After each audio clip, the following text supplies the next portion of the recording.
hablar de una materia quizás no muy agradable para algunos. Algunos dicen que es fundamental, otros que no. Sobre todo en las escuelas tenemos problemas con nuestros alumnos, problemas de desempeño en el ámbito de las matemáticas. Los alumnos no les gustan, es difícil, los profesores están cansados y muchas veces es por cómo lo enseñamos o, como vamos a ver, porque no tenemos una serie de tics o trucos que nos van a permitir conocer. Lo primero que tenemos que tener en cuenta es somos capaces de entender matemáticas incluso antes de aprender a leer. Es decir, nuestro cerebro está preparado para entender matemáticas de una forma muy sencilla, de una forma muy simple, pero preparado sin duda. ¿Cómo se ha podido observar esto? Por ejemplo, en bebés. En bebés le hemos visto cómo con distintas cantidades su mirada se mantiene durante un tiempo en las cantidades más pequeñas y durante un mayor tiempo en las cantidades grandes. Es decir, sí o sí, sin saber hablar, sin saber nada, son capaces de distinguir cantidades como estas. Bueno, pues le dedicamos un segundo, 2 segundos y en cambio cuando tenemos una cantidad mayor de números, le dedicamos más. Y en esos microsegundos que distinguen un bebé de otro, estamos entendiendo que están ellos distinguiendo que hay más en un grupo, que hay más en otro grupo. Es decir, los bebés desde pequeños ya son capaces de tener los conceptos básicos sobre lo que experimentar lo que son las matemáticas. Entonces, si ya desde bebé estamos preparados, estamos capacitados y somos capaces de aprender qué es lo que pasa luego en la aula, por qué no funciona e incluso llegan a odiarlo. Si le preguntas a los niños, tienen terror, tienen miedo, tienen odio, es de las asignaturas que a lo mejor menos les gusta e incluso les provoca ansiedad. ¿Por qué? Hay muchas explicaciones, pero yo propongo una alternativa. Es decir, sí, podemos transformar ese odio, ese miedo, ese temor en amor, pero para eso tenemos que hacer algo diferente. Si seguimos haciendo lo que estamos haciendo hasta ahora, pues vamos a tener el mismo resultado.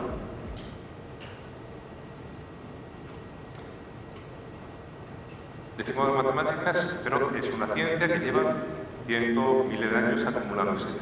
Y es una ciencia extensa, vasta, amplia, que ha ido evolucionando y ha conseguido ramas de estadística, analítica, cientos de ramas que serían difícil o imposible abarcarlo desde la escuela. Palabras como computación cuántica, inteligencia artificial matemática, todos estos son palabras, términos muy complejos que nuestros alumnos no van a llegar a ellos, pero sí que sí necesitan la base en la escuela. Es decir, si no le damos la base suficiente para tener un futuro desarrollo, difícilmente lo van a conseguir. Cosas importantes. Matemática es trabajo del pasado, trabajo presente, trabajo futuro. Sí o sí hace falta matemáticos. No hay un matemático en el mundo que esté parado, que esté desempleado. De hecho, no sé si tenéis la experiencia, cuando necesitáis profesores de matemáticas tenéis que tirar de otros profesores, ingenieros, eléctricos, electrónicos y otros porque no hay suficientes profesores. Me comentan, por ejemplo, en Colombia que incluso han llegado a contratar a abogados porque es que no hay gente que esté preparada. ¿De qué viene eso? Primero, no es una primera elección para muchos, como decía el compañero. Oye, papá, quiero estudiar literatura. Pues todavía se lo han permitido. Papá, quiero estudiar matemáticas. Niño, no digas eso. Sí, es decir, no suele ser una primera elección y sobre todo porque los padres no saben transmitir el amor a las matemáticas. ¿Hace cuánto que no veis en televisión un matemático? Hablan, veis biólogos, veis geólogos, veis otros profesionales, pero matemáticos. Si yo no lo veo, si yo no lo percibo, oye, ¿qué es lo que quieren ser los niños? O jugador de fútbol, tenista o cualquier otro deporte que ve en la televisión. Si no hay una visibilidad sobre la utilidad de las matemáticas, difícilmente alguien va a querer decir, papá, yo quiero ser como ese. ¿Sí? Entonces, el primer problema lo tenemos en la familia y sobre todo en que no les sabemos transmitir de que esto es trabajo seguro. Sí o sí, cualquiera que se dedique a las matemáticas, te pongas como te pongas, vas a tener trabajo. De hecho, uno de los problemas por los que no tenemos profesores de matemáticas es porque las empresas van a las escuelas, a las universidades y dicen, a ver cuánto ganas, yo te pago 3 veces más y te vienes conmigo. Y así hacen. Y así nos faltan matemáticos en las aulas. Pero no solo voy a hablar de matemáticas, también voy a hablar de cerebro.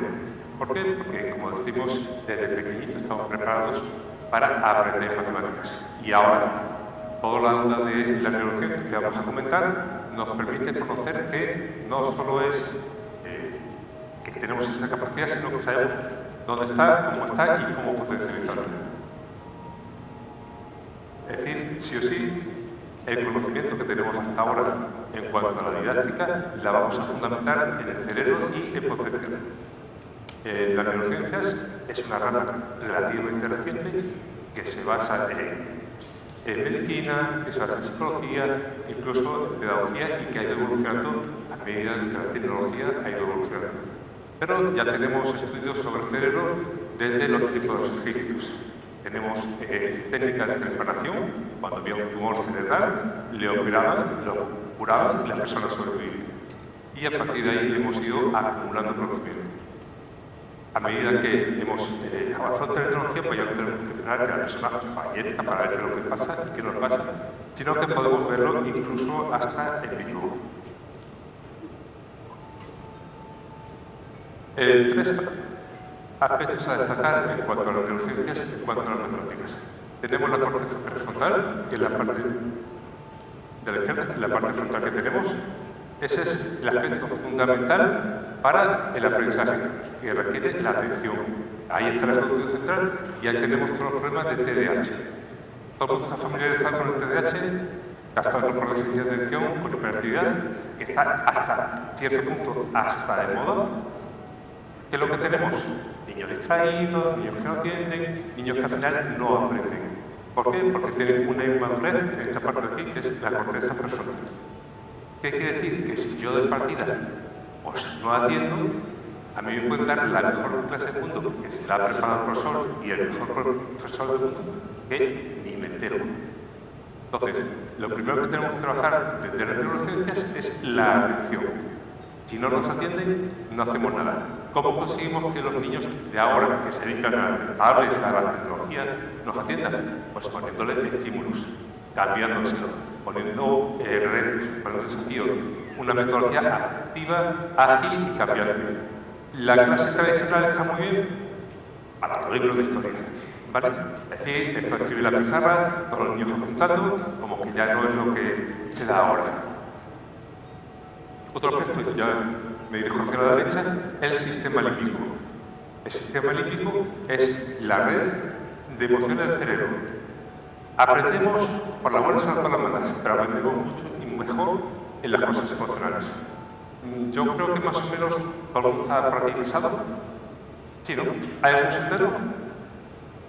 1, 2, 3, 4, poquitos. Aquellos que se hayan casado, ¿a que os acordáis del día de vuestro matrimonio? ¿Quién iba, quién no iba, qué se hizo? Primero, qué se hizo, segundo, quién estaban los invitados. Y nos acordamos de todo lo que pasó. O aquellos que habéis sido padres. ¿A que os acordáis el día en que nació vuestro hijo o vuestra hija?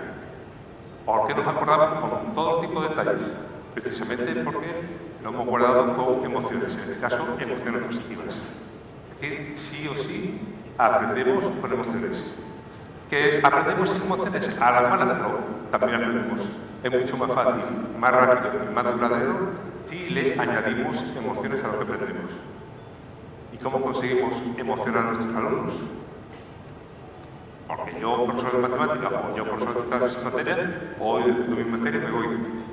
Si conseguimos que nuestros alumnos salgan felices o salgan llorando, ambas emociones serían válidas para el aprendizaje. Lo segundo no lo recomiendo.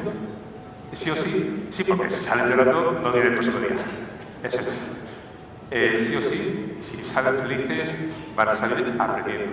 Es decir, lo que debemos en esta clase, si yo salgo, oye, mira, que hoy hemos hecho esto, hemos practicado esto, hemos visto esto, y va a su padre, a sus compañeros, se lo comenta, porque le ha sentado bien, ha estado feliz y lo ha disfrutado. ¿Vale? Tenemos que conseguir que nuestros alumnos se emocionen. De hecho, el papel tradicional que tenemos como docentes, que impartimos las clases, somos los sabios que transmitimos al sujeto masivo, ya tiene que cambiar. Nosotros nos tenemos que convertir en coaching, es decir, nosotros estimulamos, nosotros capacitamos, nosotros acompañamos al aprendizaje y sobre todo nosotros les emocionamos. Si sale un estudiante de la clase en plan, como si no estuviese, oye, le da los apuntes y se estudia, y no es ese sentido. Es decir, el estudio o la investigación de la neurociencia nos permite saber cómo funciona el cerebro y sobre todo saber cómo optimizarlo.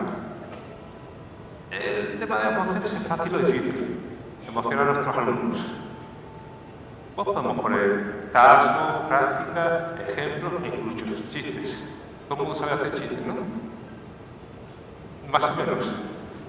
Digo, yo esto cuando lo imparto a los profesores de matemáticas me dicen, ¿pero en matemáticas voy a hacer chistes? Pues sí, porque es un recurso. Imaginar, está la clase así como medio...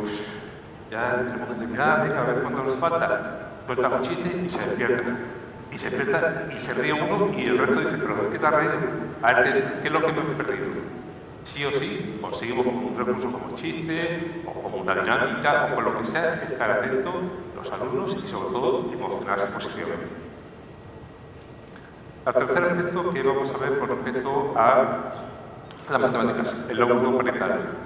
¿Vale? El lóbulo parietal es la parte del cerebro que se encarga de procesar lo que son las matemáticas. Tanto aspectos básicos como aspectos más complejos, codificación, presentación mental de números, y con ellos podemos hacer todo tipo de operaciones. Eso quiere decir que aquellas personas que tengan esto más desarrollado o aquellas personas que tengan esta parte de nacimiento más grande, le van a ir bien las matemáticas. Eso podría ser la primera idea que podemos sacar sobre ello. ¿Qué se ha visto desde el punto de vista de las neurociencias? Que este aspecto no tiene tanto que ver, que sí, con las matemáticas, sino tiene que ver con la capacidad de ejercitar esas matemáticas. Es decir, tanto si hacemos ejercicio físico como si hacemos matemáticas, vamos a desarrollar esa área. Es decir, es un músculo que podemos entrenar, es un músculo que podemos potenciar. Es decir, ya las matemáticas no es o sé o no sé, sino es algo que yo puedo conseguir avanzar, desarrollar y potenciar. Es decir, no se trata de memorizar, no se trata de aprender mucho, sino se trata de tener la capacidad de aplicarlo en el momento que haga falta. Por eso ahí lo del surf. Ir ondeando las olas, ir cogiendo estrategias. ¿Cómo hacemos esto? Ahora vamos a ver una serie de ejemplos sobre cómo hacer. Es decir, no se trata, como decimos, de que yo sea hijo de un matemático o hijo de una matemática y gracias a ello lo consiga. Decíamos, el tema de las neurociencias, lo que ha dado en los últimos años una rama que se llama neuroeducación. Vamos a revisar todo lo que sabemos de educación desde el punto de vista de las neurociencias. Y hemos dicho, bueno, los niños hasta esta edad no tienen esta parte del cerebro desarrollado. No hace falta que les demos esta materia. Los niños, a partir de esta edad, ya se tienen esta parte del cerebro desarrollado. Ya les podemos enseñar eso. Y lo que se ha hecho en algunos países es revisar el modelo que tenemos de qué se puede dar y qué no se puede dar gracias al desarrollo del cerebro.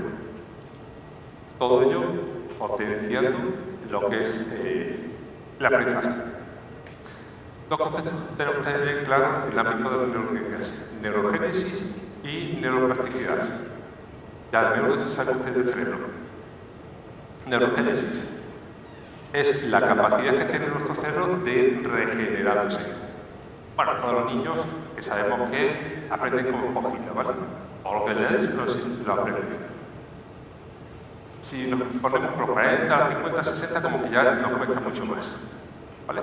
Esa es la idea que teníamos sobre el aprendizaje tradicional. ¿Qué hemos observado? Que no es cierto. Todos los días de nuestra vida vamos a estar generando nuevas neuronas, nueva capacidad de aprendizaje. De hecho, se calcula como 700 neuronas al día que podemos generar en el hipocampo, que es una parte relacionada con la memoria. Oye, ¿y por qué si todos los días estamos generando nuevas neuronas? A los niños sí que son esponjitas y a los adultos mayores no. Muy fácil. Los niños están 6 horas en clase y luego tenemos como 2 horas así de tarea de clase, ¿no?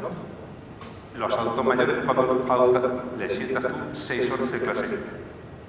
O no. De hecho, la dificultad que tenemos en la educación de mayores es que si le sacas 1 hora al día, 1 hora a la semana, mucho es. Entonces, si tú cogieses a cualquiera, 50, 60, 70, le sientas 6 horas al día y luego le das 2 horas de repaso, o 2 horas de tarea en casa, aprenderían a la misma capacidad o a la misma velocidad que los menores. Eso es lo que nos ha permitido conocer la neurogénesis. ¿Qué es la neuroplasticidad? Tenemos la capacidad de cambiar en cualquier momento. Cada uno de nuestros cerebros es totalmente diferente al otro. Y cuando terminemos la conferencia de hoy, tendremos un cerebro diferente a cuando empecemos. Nuestro cerebro se ha modificado, tiene la capacidad de generar nuevas huellas de memoria. Y eso lo podemos hacer en cualquier momento. Eso es decir, no, es que yo no sirvo para la matemática, no, es que yo no sirvo para inglés. En realidad, una de las dificultades que tenemos con respecto a las matemáticas y de inglés principalmente es que se basan en las materias anteriores. Es decir, va por niveles. Yo voy a ver ciencias naturales, 1 o 2 asignaturas en toda secundaria. O voy a ver arte, 1 o 2 materias en toda secundaria. Y no tiene que ver una con la otra. En cambio, en la matemática tiene que ver matemática 1, 2, 3, 4, y si ya la 1 te falla, o sea, la 2 tiene más difícil, la 3 tiene mucho más difícil. ¿Qué es lo que desde las neurociencias se dice? Sí o sí, en cualquier momento podemos aprender, y sí o sí podemos desarrollar. Entonces, ¿qué hace que unos sí puedan u otros no? Pues ya no depende del cerebro, ya no depende de su capacidad, sino que depende de otros aspectos y es de lo que se dedica a la neuromatemática. Es decir, vamos a ver cómo aprendemos matemáticas más y mejor. No porque la asignatura de matemáticas sea la más importante o la menos, pero sí es de una de las que más les cuesta a los alumnos. Es decir, hay carreras que no se cogen cuando el alumno tiene que coger a final de bachillerato porque tiene matemáticas. A mí me han comentado, decir, bueno, ¿qué quieres estudiar? Periodismo, psicología, cualquier carrera. Y me dice, no, algo que no tenga matemáticas. Es decir, voy a decidir mi futuro laboral, mi futuro profesional para el resto de mi vida, simplemente porque pues, no me ha ido bien matemáticas. Y de eso es lo que se encarga de las neuromatemáticas. Igual que decimos que las matemáticas tienen una historia, podemos decir que esto es parte de la cultura. Es decir, culturalmente hay sociedades que tienen integradas matemáticas y sociedades que les cuesta más llevarla. En el caso de México, ¿qué tenemos de matemáticas? En el caso de México, sí o sí lo tenemos en el corazón. Aquí tenéis mayas, toltecas, tarascos, todos, y eran culturas que desarrollaban las matemáticas. Y desarrollaban las matemáticas a punto de vista astrológico. Sabían cuándo hay un equinoccio, sabían cuándo hay una eclipsis, sabían todo.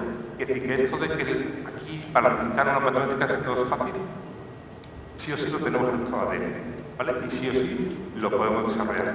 Entonces, ¿qué es lo que nos falla? Si lo sabemos, nuestros pueblos estaban con ello y ahora mismo no podemos con ello, no lo desarrollamos. Un pequeño ejercicio. Sin utilizar móvil, por favor. ¿Me puede decir estas dos cantidades da lo mismo el resultado? ¿Está diferente? ¿Igual? Vale. Tenemos dos posibilidades. Una que sea igual y otra que sea diferente. Y si es diferente puede ser pues, la primera o la segunda. ¿Quién levanta la mano quien diga que es igual? 29 por 31 o 30 por 30. Una persona, digo, aquí no es ni bien ni mal, ¿vale? Es la creencia. Hay 1, 2, 3, 4, 5, 6, 7, 8. Vale. ¿Quién empieza primero que es diferente? Y luego ya vemos si más o menos. Todo el resto. ¿Quién piensa que 29 por 31 es mayor que 30 por 30? 1, 2, 3, 4, 5, 6, 7... Vale. Y todos los restos pensarán que es menor. ¿Por qué? Y 29 por 31, pues 30 por 30, al final, casi 30 por 30 o no. ¿Tenemos alguna razón? Digo, aquellos que hayan visto en el móvil lo verán. La única diferencia es un decimal, es un número, ¿vale? Efectivamente, es diferente, 30 por 30, uno más que 29 por 31. Muchas veces aplicamos lo que llamamos heurísticos, es decir, pensamientos, no decimos mágicos, pero sí acelerados a la realidad. Y este es un problema que tenemos en los alumnos. los alumnos a veces no se paran a calcular, no se paran a aplicar aquello que saben. Y si no lo aplican, pues tenemos el problema de que no lo hacen bien. En España, bueno, el informe PISA todo el mundo lo conoce, ¿no? El informe PISA es uno de los informes que se hace a nivel internacional y evalúa matemáticas, lenguaje, ciencias. En España, lo que es el lenguaje falla mucho. Y queda como resultado, cuando tú no entiendes lo que es el enunciado, que no sabes cómo responder. Entonces, en España, una vez que arrastras el problema de la lectura comprensiva, en este caso de los enunciados, fallas en matemáticas. Es decir, no todos los problemas que tenemos de matemáticas son relacionados con ello. Ahora voy a dar una serie de tips o de recomendaciones a partir de lo que dice la ley de matemáticas. Es decir, lo que estamos haciéndolo bien, pero se puede mejorar. Olvidarnos de esto de aprender, olvidarnos de esto de memorizar. Vamos a hacer que los alumnos entiendan. He tenido alumnos de matemáticas que me dicen, yo esto en matemáticas no me iba bien, yo esto no lo dominaba, pero llegó un maestro de secundaria que me lo explicó. Y a partir de ese segundo, pues sí lo entendí. Y cuando lo entendí, lo amé. Cuando lo amé, se convirtió en profesor de matemáticas. En algún momento tenemos que conseguir eso con nuestro alumnado. Es decir, que se emocione, que le guste y que lo entienda. Si no lo entiende, pues un poquito vamos a hacer. Cosas importantes. Las matemáticas hemos dicho que genera miedo, odio, temor y sí o sí ansiedad. Ansiedad al lado de saber, matemáticas, mañana, no me lo preparan, ¿cómo voy a hacer? Y todo esto hace que el rendimiento vaya a disminuir. Si conseguimos que nuestras clases sean amenas, divertidas, atractivas, lo que hacemos es que le pierdan ese miedo y le pierdan ese temor. Es decir, sí o sí la aprovechen. Recordemos que todas estas recomendaciones son para, con el mismo esfuerzo como docente, que tengamos mejores resultados con nuestros estudiantes. Otros aspectos que hemos visto es que normalmente las matemáticas suelen ser hasta abstractas. Es decir, le ponemos a los niños, esto tiene que ser así, la ecuación esta o la relación no. Se ha visto que desde pequeñitos si enseñamos las matemáticas de forma más manual, que ellos puedan manejar esto. Triángulo equilátero, no. Coges así la estructura, la tocas, la manipulas. Y de esta manera los estudiantes aprenden más y mejor. De hecho, en Canarias, que es una isla de España, han desarrollado un modelo de matemáticas basado precisamente en el cuerpo, en la actividad y la movilidad. Sí o sí se puede aprender más y mejor, pero invirtiendo la forma de enseñar, digamos, tradicional a una más integral. Recordemos, la huella de memoria se forma en aquello que aprendemos. Cuanto más componentes tenga esa huella de memoria, es decir, no solo lo visual, no solo lo auditivo, sino aquello que hacemos, aquello que vemos, aquello que tocamos, esa huella de memoria va a mantenerse más en el tiempo y es más difícil que se nos olvide. Y al final lo que queremos que nuestros estudiantes, con el mismo esfuerzo, consigan aprender más y mejor.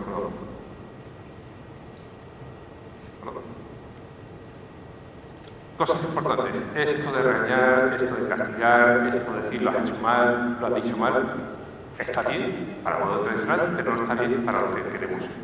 Si yo voy a levantar la mano y me dice, profesor, cállate, no sabes, esto no sirve, ¿qué es lo que hago? Pues a la siguiente no levanto la mano.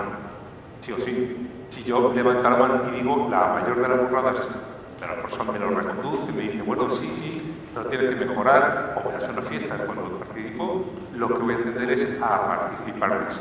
Es decir, sí o sí tenemos que olvidar de la penalización, del castigo, y nos tenemos que centrar en hacer una fiesta. ¿A quién no le gusta la fiesta?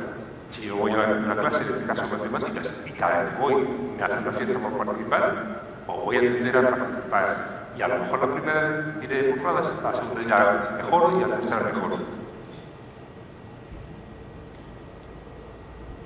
Cosas importantes, perdón. Cosas importantes. Aprender a abstracto no sirve para nada. El día de mañana, cuando te desarrolles profesionalmente, esto que te enseño te va a servir para algo. Para nada. Tenemos que enseñar cosas útiles, cosas significativas para ello. Por ejemplo, me ha tocado dirigir trabajo en fin de máster a profesor de matemáticas que dice, bueno, ¿cómo enseño yo las ecuaciones? Se la pongo así, como abstracta, no, voy a plantear un mercadito. Entonces, en un mercadito, con la moneda, tengo una moneda de entero, de cuarto, de mitad, y de esa manera voy practicando. Y los alumnos ven esa acción como la natural que han visto sus padres, que la han acompañado a la natural y la pueden aplicar. Es decir, lo que enseñemos que sea lo más práctico posible para su vida. Si no, es algo, un cajón que cierras y te olvidas de ello.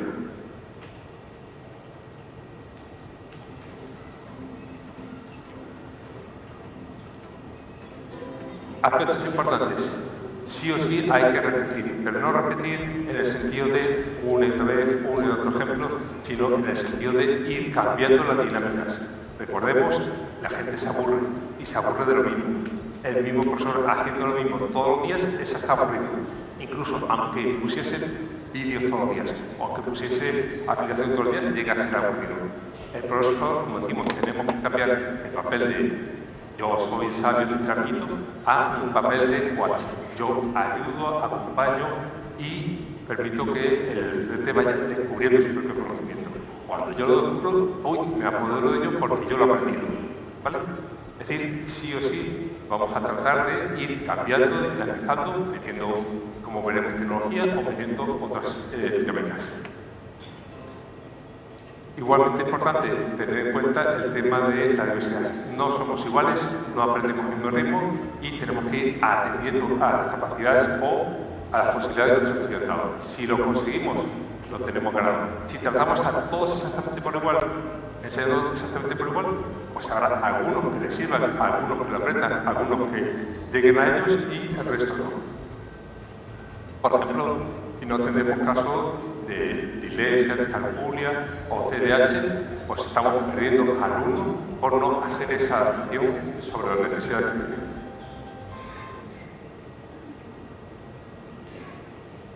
Igualmente que decimos de darle dinamismo a lo que es nuestras clases, podemos juntarla o conectarla con otras clases que no sean de forma aislada. ¿Estoy aprendiendo matemáticas? No. Estoy aprendiendo matemáticas, a lo mejor lo que aprendo me lo relaciona con historia o lo que aprendo me lo relaciona con otra materia. ¿Qué quiere decir? Que el mismo evento lo estoy estudiando o lo estoy viendo en 3 materias. Y cuando yo veo un evento en 3 materias, ese evento se enriquece y decimos que eso se aprende más y mejor. Por supuesto, en el tema motivacional, sí o sí, si no conseguimos la motivación de los estudiantes, poquito hacemos. Y hoy en día es muy sencillo motivarlos gracias a la tecnología. De hecho, vamos a tener una sesión de tecnología aplicada. La tecnología tenemos realidad virtual, tenemos tablets, tenemos teléfono. Sí es cierto que depende de la política del centro, algunos permiten usarla y otros no. Por ejemplo, en España hay centros que no permiten tecnología en clase. ¿Vale? Pero a la hora de aplicar, viene un carrito con sus 20 tabletas, lo reparten todos los alumnos, trabajan con ellos, lo recogen y se lo llevan. Es una forma de que no tengan ellos teléfono en clase. Como digo, depende mucho del centro, de su política. Hay otros que tienen el dispositivo y están trabajando en lo que son las programaciones que se necesitan. Hoy en día hay tecnología de todas las materias, de todas las asignaturas. Por ejemplo, en Estados Unidos tienen una especie de almacén en que tú dices, yo quiero enseñar tercero de secundaria de matemáticas tal, y tienes ahí todos los vídeos y todos los recursos disponibles. En español no está funcionando como no hay un sistema tan bien organizado, pero igualmente tenemos programas y soluciones para todo tipo de materias. El problema, ¿cuál puede ser a veces? Los profesores. Hemos dicho de los padres que no saben, que nos motivan, que nos incentivan, pero también los profesores pues, no se preparan, no se capacitan, no se actualizan y eso es un problema. Hay países, por ejemplo, en el norte de Europa, que lo que hacen desde el Ministerio de Educación no es invertir en escuelas, no es invertir en profesores. Para tú ser maestro, para aprender esa carrera, tienes que entrar en lo que se llama la nota de corte más elevada. En España, la nota de corte más elevada es para ser médico. Pues los médicos tienen que ser los mejores de los mejores. En esos países, los mejores profesionales son los maestros. Entonces, tenemos para entrar a los mejores profesionales que les enseñen a educar de la mejor forma posible cuando salen grandes profesionales. Y han conseguido darle la vuelta a la educación del país sin invertir un duro en instalación o invertir un duro en estudiantes. Es decir, sí o sí tenemos que actualizar a nuestros maestros. Y lo primero que tienen que hacer ellos es, ya sea tecnología, inglés, lo que quieran, estar motivados. Si tenemos maestros que este ya 5 veces, este grupo no me gusta, este grupo tal, si yo no tengo esa motivación para enseñar, difícilmente lo voy a transmitir. Tenemos países que antes de empezar la clase se juntan todos los maestros y dicen, vamos, venga, hoy va a ser nuestro mejor día, vamos para adelante, y se motivan y ese día dan lo mejor de sí. Tendríamos que conseguir que nuestros profesores cada día diesen lo mejor de sí y de esa forma conseguimos que nuestros alumnos se apasionen. Pensemos, a mí me pasa, ¿vale? Mi peor profesor, no sé cuál es el vuestro, es el de latín. En la pizarra tenía, se ponía a decir rosa, rosa, rosa, terminaba la clase, cogía y se iba. Ni pregunta, ni participación, ni nada. ¿Qué hace la gente? Coge la foto y uno se lo pasa a todos y listo. Para eso no vengo a clase. Entonces, necesitamos profesores motivados, necesitamos profesores que esa pasión que sienten por las asignaturas, que para eso son especialistas, sean capaces de transmitirlo. Bueno, no se escucha mucho. ¿Vale? Lo que es una canción para enseñar a los niños matemáticas. Sí o sí se ha visto que cuando aplicamos música en clase, aprenden más y mejor, se motivan, y sobre todo en temas de matemáticas. Es decir, es un recurso que tenemos disponible y que podemos sacar de ahí. ¿Qué quiere decir? Que a día de hoy vamos desarrollando conocimiento, tecnología y tenemos que ir incorporando. ¿Cómo lo incorporamos? ¿Todo una vez? No. ¿Por qué? Porque no vamos a saber qué es lo que funciona o no. Metemos una cosa, funciona, seguimos con la siguiente. Metemos otra, funciona, seguimos con la siguiente. Por eso decimos que si un niño no entiende, no es que sea torpe, no es que sea tonto, no es que sea... no sirve para eso, sino que a lo mejor es que no se nos sabía explicar de forma adecuada. Es decir, sí o sí, quitamos la culpa, este niño sirve, este niño no vale, vamos a ver cómo conseguimos darle la vuelta a la tortilla, como se dice en España, y conseguir efectivamente que vaya aprovechando, en este caso, el tema de las matemáticas. Recordemos, en el mundo que yo sepa, por lo menos en los países que yo he trabajado, no hay ni un solo matemático que no esté trabajando. Abogados, médicos incluso, o lo que quieran, pues no le va bien y no trabajan, pero matemáticos ninguno. Entonces, sí o sí, como posibilidad de futuro, pueden tenerlo. En definitiva, si cambiamos la forma de enseñar, también vamos a cambiar el futuro de nuestros estudiantes. Vamos a darles unas oportunidades que hasta ahora ellos se cierran por miedo, por odio, por lo que queramos, que no entienden las matemáticas y no se dedican a ello. Y la matemática lo tenemos en todo, ¿vale? En todas las materias que queramos, tenemos las matemáticas y sí o sí es requisito necesario e imprescindible para hacerlo. ¿Vale? Entonces, por mi parte ha sido todo. Muchas gracias a vuestra presencia. Yo espero, independientemente de la materia, que se haya seguido y hasta